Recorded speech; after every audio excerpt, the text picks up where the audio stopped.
Hi, welcome to the advanced block class using the Kadence blocks plugin. So there's a few things that I want to address right up front. One is a warning that we just discovered yesterday, actually, why I chose Kadence, and 3 ways to use Kadence, 3 best practices that will make your life so much easier. Okay, so the first thing is a warning that we discovered yesterday. There is actually a vulnerability discovered, which isn't that uncommon, in a plugin that we had used when the block editor first came out. We discovered this yesterday, and so we went to the company to get the fix for this vulnerability. The company is out of business or had closed. So what that means is that we have to go and discuss this with every site that was using those blocks. Now, the difficulty is that blocks are used all over the website, and there's no list or way of finding which pages and posts those blocks have been used on.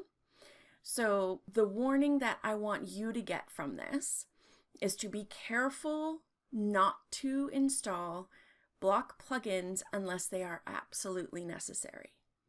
If you're on our maintenance program, you can always run a plugin by us before you purchase it or install it. So now, why did I pick Kadence? That's a good question that you should be asking at this point. So Kadence is, I've been using Kadence for about 8 months, and I've been following the company. They were actually just bought out by Liquid Web this week. So they are going places. They're going to be around for a long time.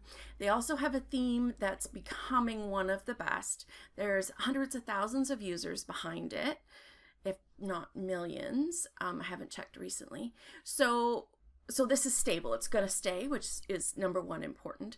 Number 2 is their customer service is fantastic. So before vulnerability is ever released to the public, they'll have it fixed.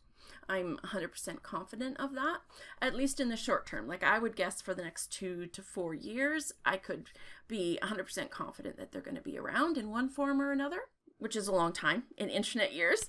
So use Kadence. Now, the other reason that I chose it specifically out of all of the block libraries that have good companies is because this one in particular loads really fast, and it loads fast. The code itself is really lean, really well done. And some plugins will load you load a page like your home page, and every single plugin that you've ever installed gets loaded on that page just in case you're using it.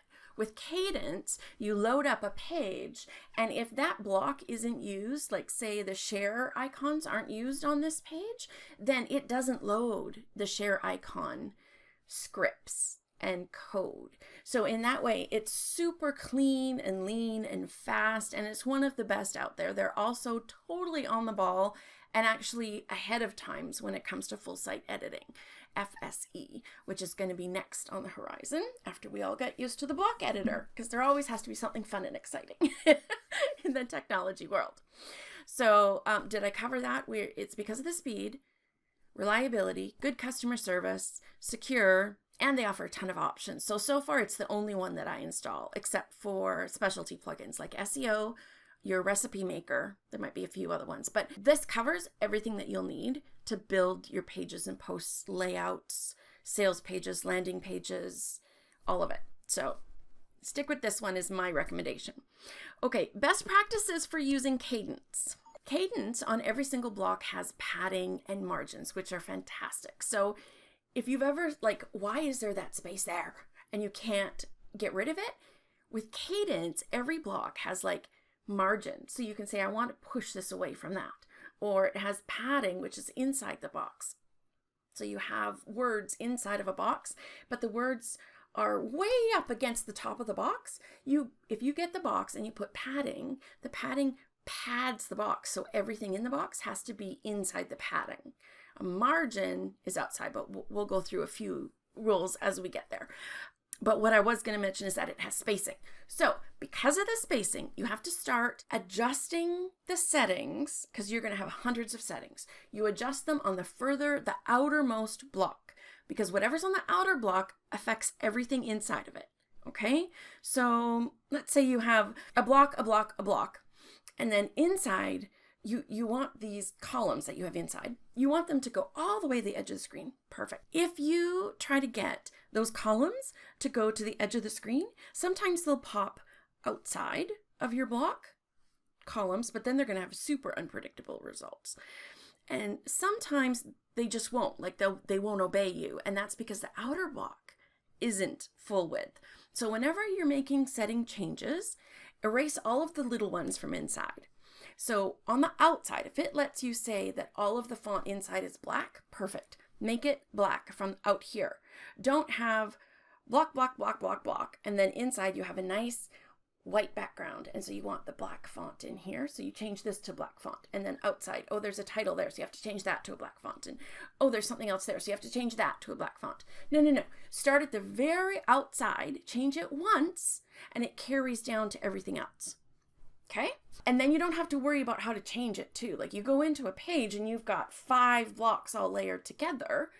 If you know in your head that you always did the outside settings first, that's where you start. So you can change your settings from the outside before you have to go into every single little paragraph and every paragraph's background color. Don't change the background color on every paragraph. You know what I mean? If you want all of it to be blue, then make the whole box blue. Like, don't go to every single little thing, because it'll be really, really hard when you want to edit it. Oh, and the only block on here that you probably aren't going to use are the forms. So all the other ones, leave them activated. If you go to settings, Kadence blocks, you can deactivate any of these that you don't want. The only one that I think you're going to deactivate or might want to deactivate is the form, because you will have embed forms from your mail list sign up that you can embed into your form. And so that's different from this form, so you might get confused. That's our foundation. That's why we're going to start the outside. We're going to work in. You're going to love all of the options that you have to play with here. Leave them all open. You have Kadence installed. Let's get to the fun part.